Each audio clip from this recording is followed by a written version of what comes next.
I just love the story, the books of Genesis and Exodus. They're so rich with very personal connections. Now, the sages always give a lot of credit to the women of the Bible, even if it's not very obvious. The sages make it seem like women are heroes in so many instances, and including in Shemot, this Torah portion. There were three things that the Pharaoh tried to do in order to put Israel down. And it didn't seem like the Pharaoh really hated Israelites so much because he let one live in his palace, in his home. I think it was more like how one feels about an ant. Like, you don't dislike ants, but you just don't want them in their home, and you don't want too many of them in your home because they're going to eat all your food. So they were like a pest, you know. You just, you know, and just like an ant, just, you know, kill it if it's annoying you. So, but Pharaoh sought to do this with three ways. One was, first was affliction with hard labor, and we see that today with our governments. You know, I believe that the reason for a lot of the crime and the demoralization and the lack of faith in our world today is because, you know, in our society, it's been made common for the woman to be too busy to take care of her child. And then so, you know, we set up these things called public schools, and we send our children away to strangers to be raised by them for 8 hours or more per day. But the Torah says you should teach these words to your children when you rise up and when you lie down. There's no such thing as public school in the whole entire Bible until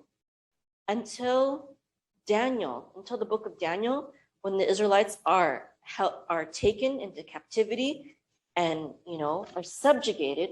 And that's when there's this concept of letting secular, godless people train up your children. It was never willingly. And even the public schools in America, the reason for them in the first place was because godly people started co-ops in order to teach their children how to read so that they could read the Bible. That was the original purpose of public school. And in terms of how to make a living, that was typically taught at home. And the children learned the trade of their father. Or maybe they would go to work with someone, another tradesman, you know, or an apprenticeship or something like that. But that was the original way. That was the way of the Israelites, and that was the way of early America. And so, you know, we talk about a lot today about how we're against socialism. Well, there are already so many things that we have accepted that are very socialistic and that seek to take our children away from God and away from the original intention. I'm not saying that you can't raise a godly child in public school. A lot of people have to do that for various reasons. And godly parents have done that successfully because they, you know, they see that, you know, that they must supplement their child's public school with their own learning and their own instruction and their own guidance.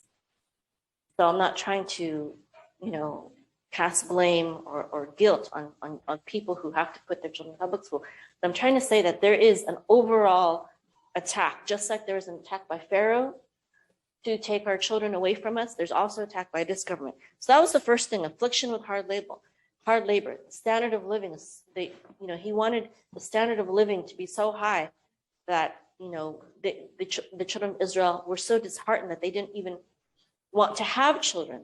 And the Midrash says that the women were the heroes in this instance. And what they would do is the men became so disheartened with all their hard work that they were too tired to have relations with their wives. And therefore they had no energy to produce children. But also they were also discouraged in that, you know, they didn't want to bring children into this world where they were slaves. But the Midrash and the Jewish legends, I think it's even in the Talmud, says that the women of Israel, they would strengthen themselves, and they would make food for their family at home, and they would make food for their husbands in their workplace, and they would deliver it to them and they would have relations with them in the field while they were working. And they would say, don't worry, this is just for a while.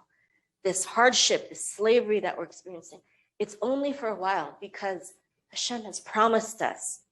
He said he would make us mighty and that he would make us numerous.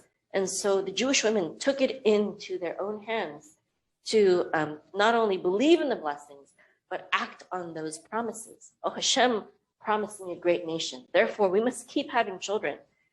The times may be hard now, but this isn't going to last forever. And then he instructed the midwives to kill the newborn males. And there's also parallel in our world today. These midwives were supposed to help bring life into the world, but instead they were commissioned to kill life. And it's the same thing with doctors and nurses today. The doctors and nurses that are supposed to help nourish and heal people and help bring children into the world are being instructed to vaccinate and perform abortions. In Israel, there's a they pay doctors and nurses extra. They pay them extra to vaccinate people because many are not willing to do so because they see the consequences of what's happening through the vaccines. So they bribe them, just like Pharaoh bribed the midwives in Egypt. And finally, it's very interesting.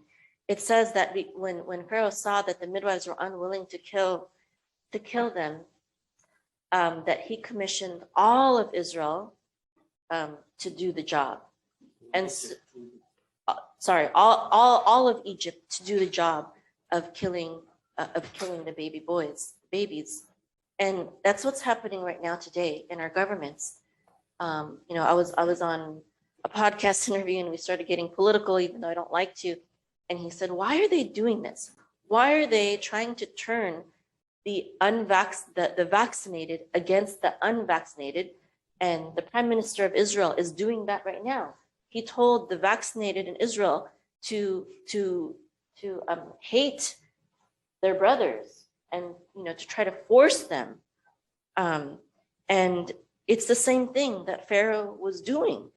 The stories of the Bible keep happening in almost every single generation, whether on a small scale or on a grand scale or even a global scale, like it's happening right now. It may seem scary, but when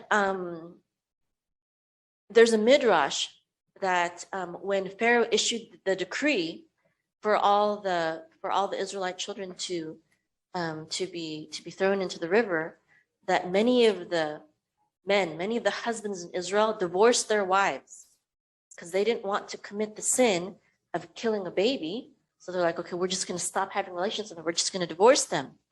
And then it paints Miriam as a prophetess, as a hero, and she rebuked her father. And this is why I often let my children rebuke me, because I never know. Maybe God is speaking through them, God speaks through babes oftentimes. And so Miriam rebuked her father, and she said, you are committing a double sin, because Pharaoh only decreed that the baby boys would die, but you are decreeing that neither baby boy nor baby girl would see life. And so at this rebuke, he remarried. So yeah, women can be awesome, and we shouldn't lose heart, and we should do what we can.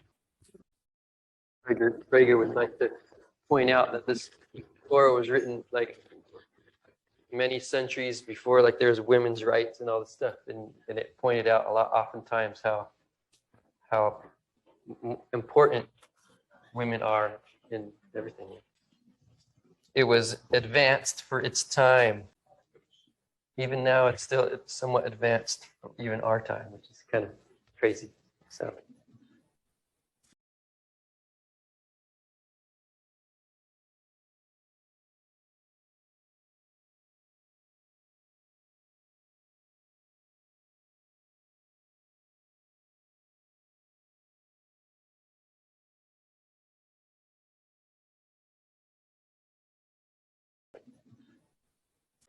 Would you like to become the healer of your home and your community and create a profitable online health coaching business?